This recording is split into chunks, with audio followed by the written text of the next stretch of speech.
A big hello to all my dear children out there. मी मानसी सर्वांचं स्वागत करते.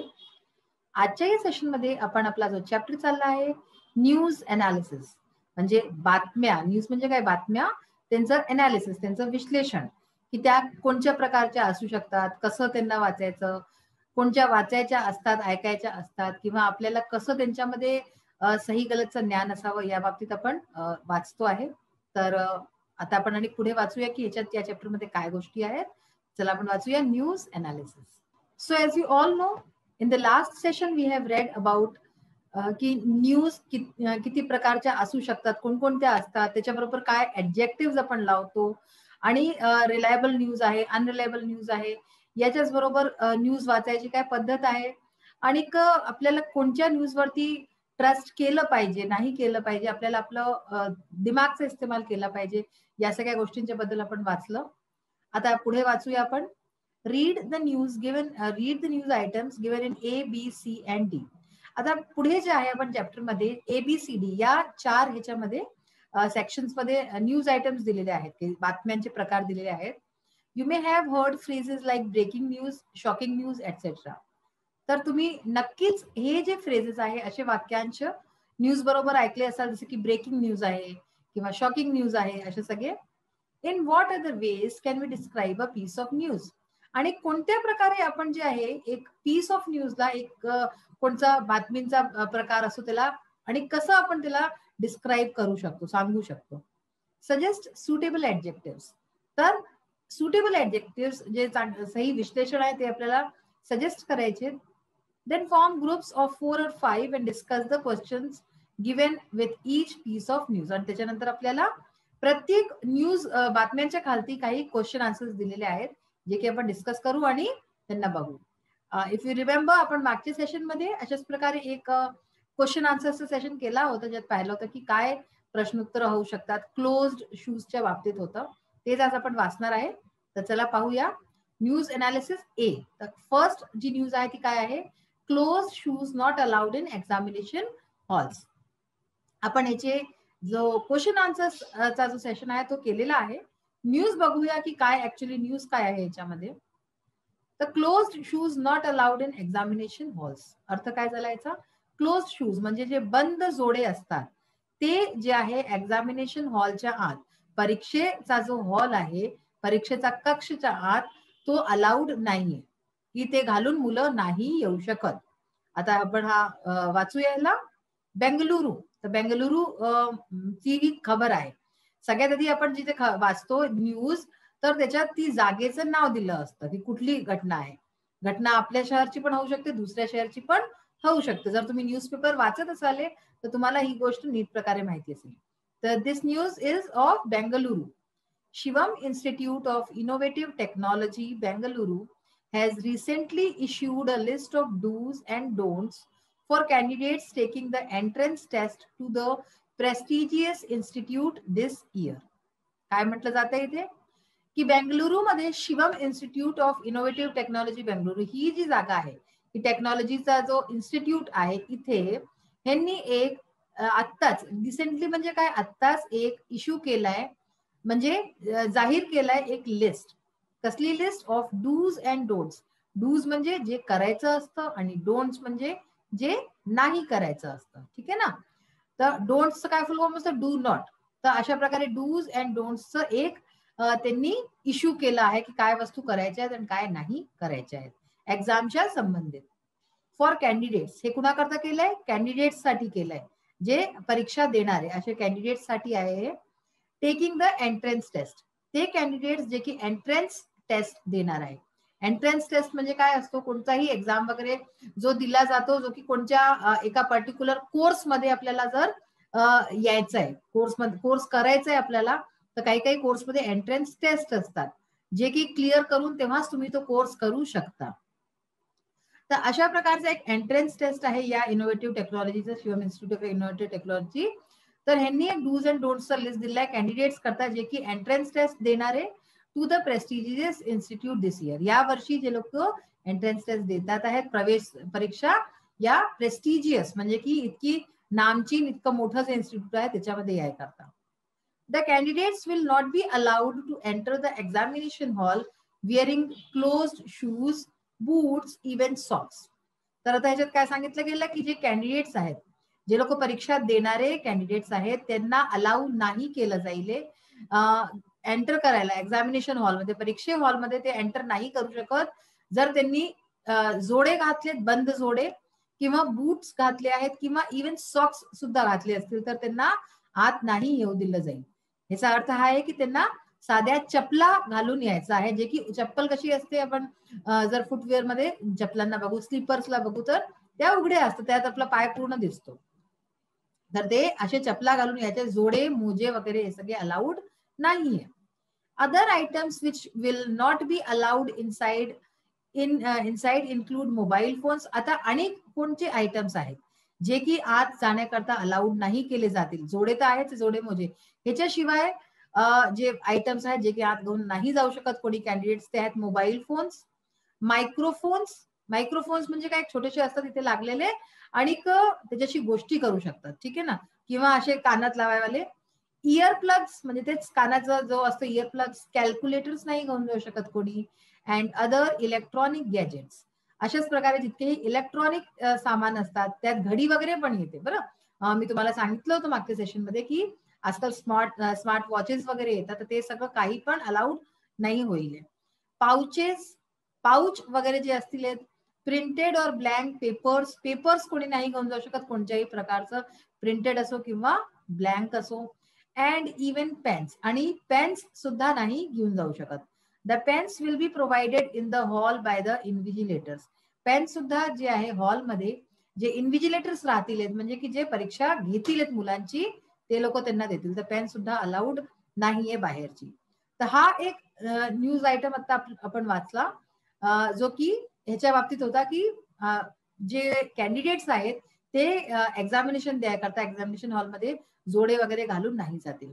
तर याच्याच बरोबर आपण आणखी वाचलं की त्यांनी काय डोंट्स मध्ये काय आहेत त्यांच्या, की काय नाही करायचंय, हे आपण वाचलं.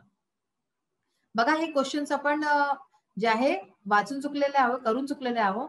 What is the meaning of issued, candidates and invigilators पाहिलंय आपण. Who is conducting the test, discuss the following in groups of 4 or 5. तर हे आपण पाहिलं होतं. Why is closed footwear, shoes, socks not allowed in the examination hall. Examination हॉलमध्ये का हे सगळे अलाउड नाही केले गेले आहेत. अशाच प्रकारे why has the institute not allowed electronic gadgets in the hall, हे वाचलेलं आहे. आणि what other measures can be taken to prevent copy, आणि काय मेजर्स केले जाऊ शकतात जे की ज्यांनी की मुलं कॉपी न करे. आता ही एक क्वेश्चन आहे, आज आपण बघूया की Y is this news published in news papers. हा जो न्यूज आहे, ही जी बातमी आहे, ही न्यूजपेपर मध्ये का छपली आहे. तर ह्याचं काय आन्सर होऊ शकतं, ताकी जास्तीत जास्त लोकांना त्याच्या बाबतीत कळे आणि ते त्या हिशोबे तयारी करून ये. असं न हो की कोणी अशा प्रकारचे जोडे मोजे वगैरे काही घालून ये. तर त्याच्यासाठी लोकांना इन्फॉर्मेशन द्यायसाठी हे न्यूज ह्याच्यामध्ये छपली आहे.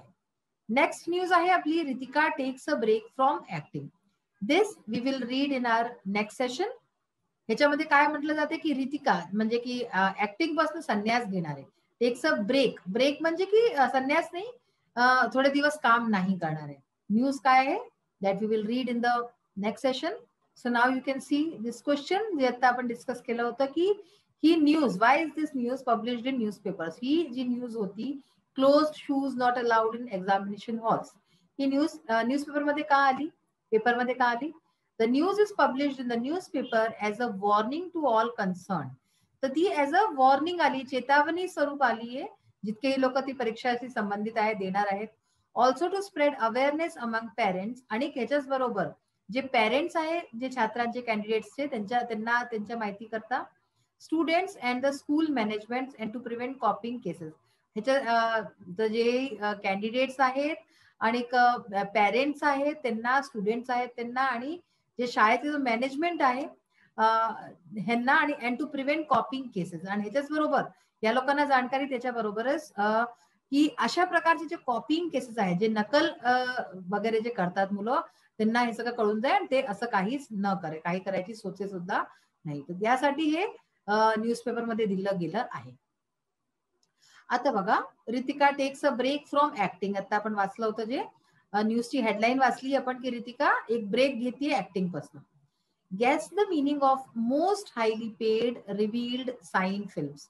हे काही शब्द दिले आहेत तर त्यांचा अर्थ आपल्याला जाणून घ्यायचा आहे. मोस्ट हायली पेड ह्याचा काय अर्थ होईल की ज्याला सगळ्यात जास्त पे केलं जातं. पे म्हणजे काय असतं, जे त्याचं सॅलरी असते किंवा असं असतं. तर the actor actress who gets the highest amount for acting in every film. इथे याचा काय अर्थ आहे की जो ऍक्टर किंवा ऍक्ट्रेस ज्याला की सगळ्यात जास्त पैसे मिळतात कोणत्या फिल्म मध्ये काम करायचे, तो असतो मोस्ट हायली पेड. रिव्हील्ड म्हणजे काय, कोणची वस्तू उघडीक होऊन जाणं. Made something known to somebody, कुणाला सगळं काही माहिती होऊन जातं ते रिव्हील्ड असतं.